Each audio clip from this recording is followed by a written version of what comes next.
मेरे स्कूल के कोच थे, वो हमेशा ये कहते थे कि पहली बॉल खेल के आओ और लास्ट बॉल खेल के आओ।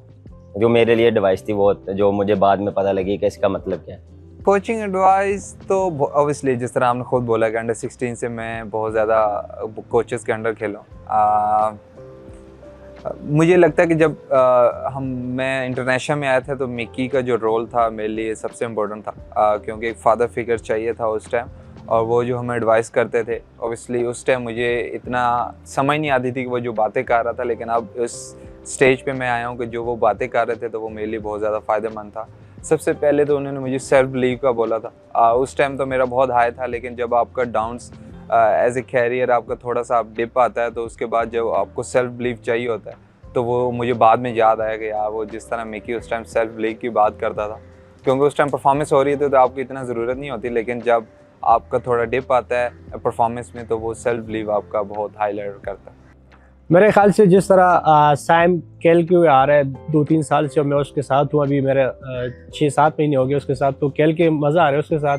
और बाकी दोनों का माइंडसेट एक ही है कि भाई जहाँ भी बैट बॉल मिल जाए उसको तो फिनिश करेंगे, लाज़मी बात है। लेकिन ये कि जिस तरह हमें रोल दिया हुआ है अनीब भाई ने, जिस तरह हमें समझाया हुआ है कि आप लोगों के सर्कल को किस तरह यूटिलाइज़ करना है, तो आपने हमेशा देखा हो कि हम उस चीज़ को यूटिलाइज़ करते हैं और हम पूरा चांस लेते हैं। उसमें बिल्कुल रिस्क भी होते हैं, लेकिन आपको T20 में रिस्क लेना होता है। तो मेरे ख्याल से सैम के साथ एंजॉय करूँ और आगे भी इंशाल्लाह आपको इसी तरह नज़र आएगा।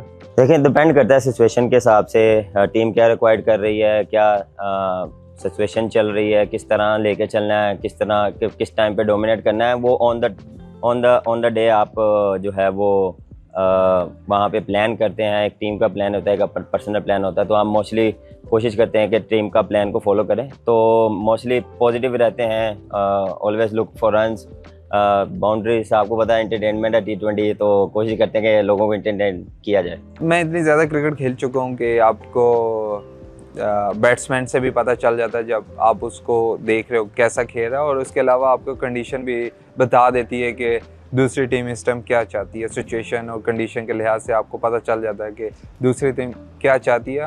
और मैं एज ए बॉलर ये कोशिश करता हूँ कि जो उनके प्लान्स हैं उनके अगेंस्ट चीज़ें की जाएँ, क्योंकि ये मेंटल वॉर भी चल रही होती है बॉलर और बैट्समैन के दरमियान, तो वो जीतना सबसे इम्पोर्टेंट है बानिस्बत आप फिज़िकली, क्योंकि जब आप वो जीतते हो तो आप फिज़िकली भी चीज़ें जीतना शुरू कर देते हो। काफ़ी चीज़ें माइंड में चलती हैं, लेकिन अपने आप को जो है वो जितना इजी रखता हूँ, अपने आप से बात करता हूँ। जब आप पहला बॉल खेलते हैं तो थोड़ी सी नर्वसनेस रहती है, तो उस दौरान अपने आप को, अपने नर्व्स को जितना कंट्रोल करेंगे उतना आपके लिए अच्छा है।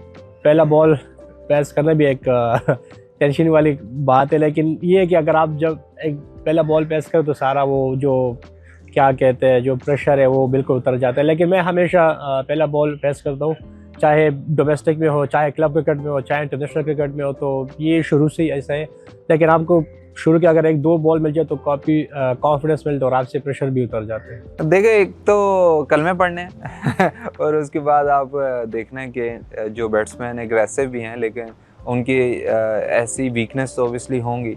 आपने कोशिश करना है कि उसको क्योंकि अब हमारे पास एनालिस्ट होते हैं, आपको हर प्लेयर की वीकनेस का, स्ट्राइक रेट का पता होता है कि किस जगह पे स्ट्राइक रेट उनका ज़्यादा है, तो कोशिश करनी है कि उसके अगेंस्ट चीज़ें कीजिए जहाँ उसका स्ट्राइक रेट भी कम है और उसके आउट की रेशियो भी बहुत ज़्यादा है, तो वहाँ बॉलिंग कीजिए।